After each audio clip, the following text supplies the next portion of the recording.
Hi, I'm Mike. Today starts a new series here on Our Wyoming Life where we get a chance to take a look at the history of the ranch and what really keeps us here, from homesteads to battlefields to modern ranches. During this series, we're going to travel over hundreds of years in Northeast Wyoming history, and I hope that you can join us as we look at it from the ground up on Our Wyoming Life.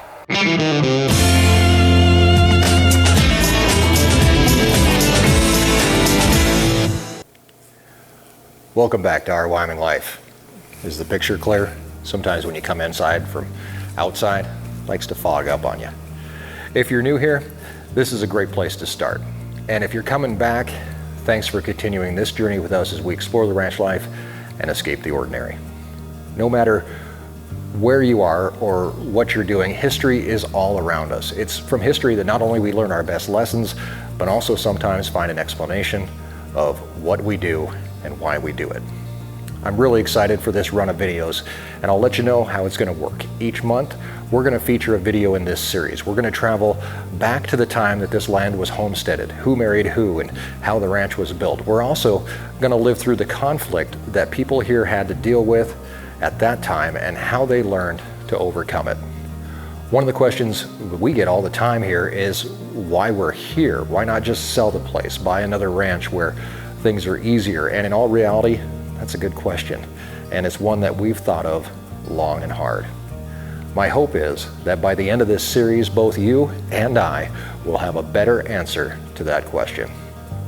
To start it, we aren't going to begin when just a small portion of this land was homesteaded back in the late 1800s. We're going to start with us, Erin and my beginnings here. The second video we ever made was called Our Story, chronicling some of our backstory. Well, now we invite you to come in even deeper with more stories and some very hard decisions that had to be made long before this was Our Wyoming Life.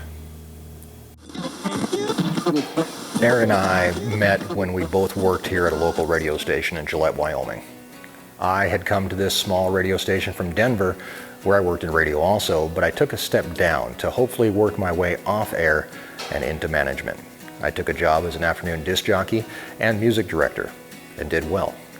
I met Erin shortly before leaving that station. Truth be told, I was fired. Not an uncommon thing in radio. Formats change, ratings drop, things happen, and lives are shaken up.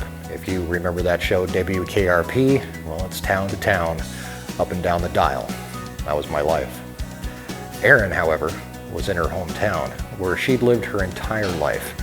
Her mom and her stepdad Gilbert lived here, and Gilbert had 3 different ranches scattered across the county. At that time, I didn't care much about that, and quickly took another job, moving away. But this time, it was a little bit different, as Erin came with me. I went to work for a radio group out of Boston, and I made it into management, and ended up right back here in Wyoming, managing 17 different radio stations as a VP of operations. Erin was a sales manager at one of our stations, and things went along like that for quite a while. Erin's mom, Rita, and Gilbert kept on doing their thing too. They managed the ranches here, and with an employee at each ranch to take care of the day-to-day operations. The ranch we're on now was known as the South Ranch. There was also the North Ranch and the Rawhide Ranch, which was purchased by a coal mine years ago, but Gilbert leased it back until they began mining it. When the person that took care of the South Ranch on a day-to-day basis quit in late summer, Gilbert found himself in a pickle. His health was failing, he couldn't do all the work himself, and he needed help. Erin and I had just recently married, and it was less than 4 months later that Erin called me and informed me of the situation back home. She told me of an idea for us to go back and feed for the winter, take care of the cows until her mom and Gilbert could find somebody to take care of the place. We both left our jobs, a crazy, stupid move. Both Erin and I always had a belief that family came first, and with the experience that I had in management, I had jobs waiting for me when the ranch was past this little hurdle. I had no idea what I was doing. Luckily, I didn't have to do much. Erin and I came out daily, we fed the cows, I checked their water, and that was pretty much it.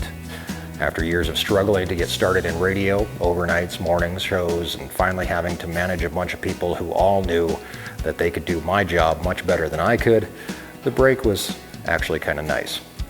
I started doing voiceover work, and Erin took a job in town. Our first year on the ranch was interesting, to say the least.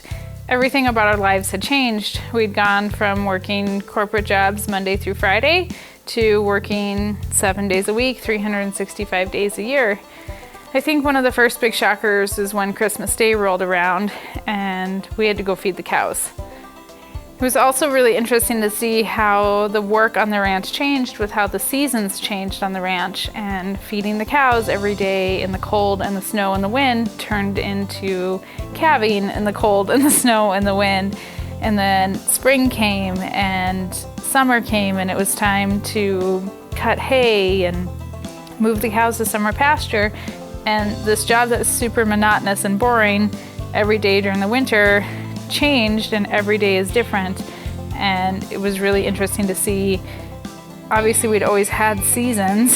It's not like we were oblivious to seasons, but the seasons on the ranch really determine what your every day is going to look like. After that winter, and I'm not really sure how it happened, we slid right into calving. I was thrown into a brand new situation, one that I knew absolutely nothing about, but there I was, helping calves be born, and before I knew it, it was spring. Now, if you knew Gilbert, you would know that his mind worked like no other. He didn't hire somebody to come take care of the place after we left. He had the people that he wanted to do it, even though we didn't know it yet. There are a few occasions that come to mind when I really thought this wasn't the life for us.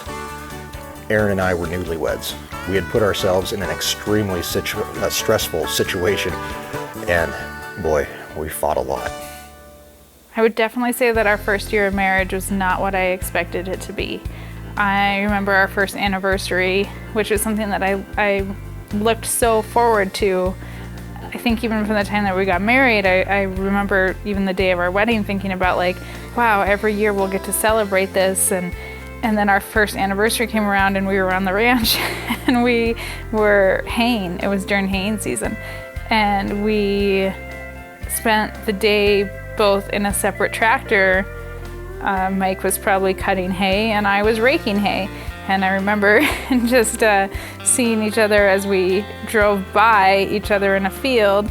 And Mike had a horrific day and we had tractors break down, and we went to dinner to celebrate our 1-year anniversary with my mom and Gilbert at a Greasy Spoon here in town. And we were both filthy and tired and dirty, and definitely not the 1-year anniversary celebration that I had envisioned in my mind. There came a day when I went to Gilbert and I told him this might not work. Stress levels were high. I still really felt like a fish out of water, struggling to breathe. And in this exact spot, Gilbert sat on his gator. I told him that I didn't think I could do this. Now, Gilbert wasn't an emotional guy. He was hard to the very end, but I remember him saying, "Don't leave me. I need you right here." I guess that was it. That was all he said, but it was enough. I went home that day, I talked to Erin, and we both decided that if we're gonna do this, we're gonna bury ourselves in it, dedicate all we had to making it work. I think it took us a couple of years to settle into the routine of the ranch, and a couple of years for us to really decide that this is what we wanted to do. And I think one of the main reasons that made us committed to this was not wanting to let down family, but also the tie to the land. I started planting gardens, and the land was nourishing not only our dinner table and our family, but I was able to start sharing that at farmers market and seeing other people come back week after week looking for more. And we both really got attached to the cows. And I think, that tie to the land, really did tie us to the ranch. And then making the decision to have a family and wanting our kids to get to experience this life on the land really made us decide that this is where we wanted to be for the rest of our lives. I gave up on the idea of going back to radio, and we both continued learning by doing. We started a family and settled down into this life, not owning a single thing, working for Gilbert, but dedicating ourselves to a life that we quickly learned grows on you very fast. It was in 2011 that tragedy struck. Gilbert fell, he broke his back, they life-flighted him to Casper. And then as Gilbert was taken out of the ER and put into an ambulance, it was then that he looked at me and he said, "Run it into the ground, Mike. Run it into the ground." I kind of still wonder sometimes what Gilbert meant by that. Did he know that he wasn't going to come back to the ranch ever again? Did he expect us to fail, or was it a battle cry and a challenge to do more than he could ever have imagined? As Gilbert laid in a hospital bed, we took turns with him. He was never alone. And although he was in Casper, I still had to feed cows. This was late March, and I drove back and forth every single day, the 120 miles through snow and ice to make sure that I could be there for him. Not only in the hospital, but on the ranch also. The morning of April 1st, I sat next to him holding his hand. Actually, the whole time I was there. We knew that he was close to the end. He couldn't talk, but his eyes would open. And I think he knew I was there. This was my most poignant conversation I ever had with Gilbert, although he didn't say a thing. I wanted Gilbert to know that the one thing he cared about most in this entire world, the ranch, was going to be taken care of when he was gone. I couldn't guarantee anything, but I did promise him that I would do everything in my power to make sure that the ranch would be around for years, for our kids and hopefully theirs. I promised him that I wouldn't fail in my job, that I would do everything in my power to make sure that the ranch was safe. It was then that he squeezed my hand. I mean, he squeezed it tight, and with power that I didn't even know where it was coming from in his frail body. I knew that he heard me, and I hope he believed me. He passed away a few hours after that, and that promise sticks with me every single day that I'm out here. Now, the ranch belongs to Erin's mom. After Gilbert passed, things did start to change. The day-to-day operation of the ranch was now totally on my shoulders, and Rita sold the North Ranch to consolidate operations out here. Grace and Lincoln were born, and that strengthened our family bond on the ranch. Within a few short years, we all had a bond that I could never imagine having anywhere else.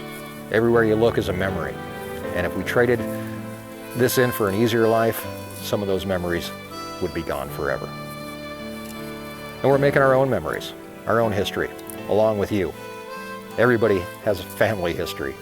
And as we head into this series, taking us back in time, I would love to hear your stories. Your homestead, your family, how you ended up where you are today. When I was young, I thought the journey through life was pretty much a straight road. You get a job, you get married, you have a family, and you live life. As I've learned, and I'm sure that you have, that the road is never straight. There are always twists and turns. The road doubles back. Sometimes you hit one of those damn roundabout things and you don't know what the hell to do, but you keep on moving. Often, that's your only choice. Please subscribe and come along with us as we explore the ranch life and escape the ordinary. If you like this video, give it a thumbs up. This series will continue next month as we go way back and look at the homesteads of the ranch, some of which are still actually here. Battlefields, the evidence of skirmishes that pockmarked the land, and the people that forged the way for where we are today. If you'd like to support projects like this, you can sign up on Patreon to be one of our sponsors for as little as $1 per month. We have different levels where you can get different rewards, t-shirts, stickers, Christmas cards, heck, you can even adopt a cow. Using the funds from Patreon, we've been able to donate to our local museums in order to get some help with our local historians as well as our historical museums. So this should be a lot of fun, and I hope that you get the chance to come along with us. This week, we have no Thursday video. That's due to Thanksgiving, but I would like to wish you and yours a very happy Thanksgiving holiday. I'll see you again on Tuesday for the project list, and until then, have a great week. and thanks for joining us in Our Wyoming Life.